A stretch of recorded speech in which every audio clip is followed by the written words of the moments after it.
Hello, my name is Shawn Eyestone, and I'm running for a seat on the Iowa City Community School District's Board of Education.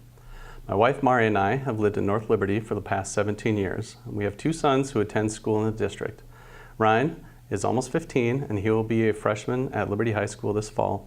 Dylan is 12 and he will be starting 7th grade at North Central Junior High. I've been involved with my children's school since the oldest was starting preschool 10 years ago. I've been the treasurer for the Garner PTO, the treasurer for the Liberty High PSTO, and the district-wide parents organization representative for North Central. I've been involved with the DPO for 7 years, 5 of which have been as an elected officer, having twice been elected as president. I believe that this shows the amount of time and energy that I'm willing to spend to put forward to improving our district. In my professional life, my years as a manager at Integrated DNA Technologies has allowed me to work with many personality types. It's given me the opportunity to work on my communication skills, as well as learning how to best work with a team to reach some common ground. I've also had to work on multi-million-dollar budgets. I've had to create the budgets and stick to them. This includes personnel, equipment, materials, and training. I believe this correlates well to what I would have to do as a school board member. Specifically, I work in an analytical lab, which means I spend my entire day looking at data to try and see the bigger picture and figure out next steps. Again, this experience would give me the ability to look at the big picture as well as the details in my decision-making process as a school board member.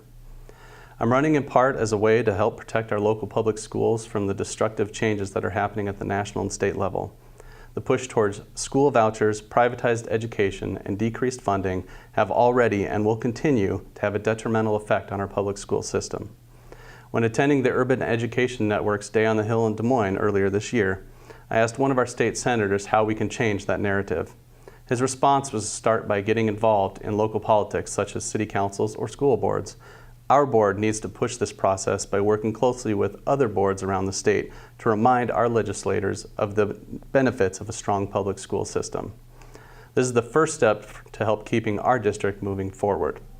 This is necessary to attract and retain quality teachers, staff, and administrators, which will help us make improvements for all students' academic achievements.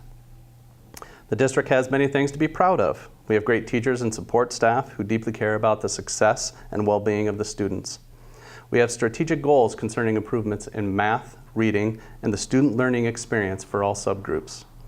One of those things that we can do is provide a better example of how we want the district to be seen by the community and families.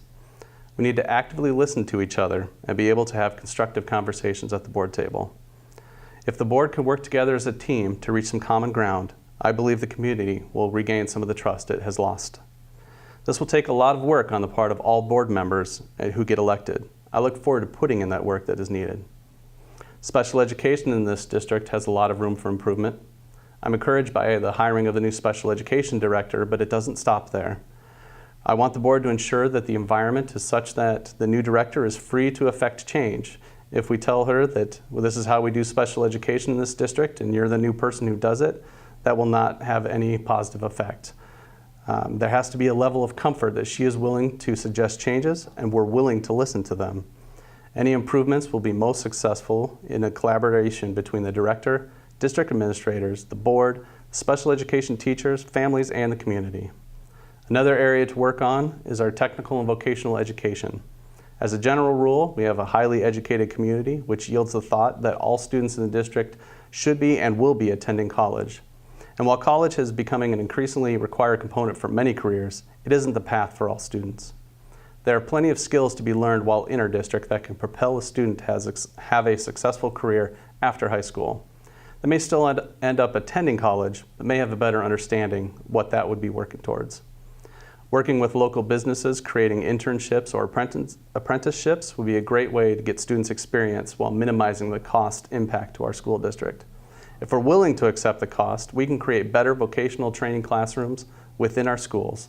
This would be an example of how investing in our facilities will improve curriculum experiences.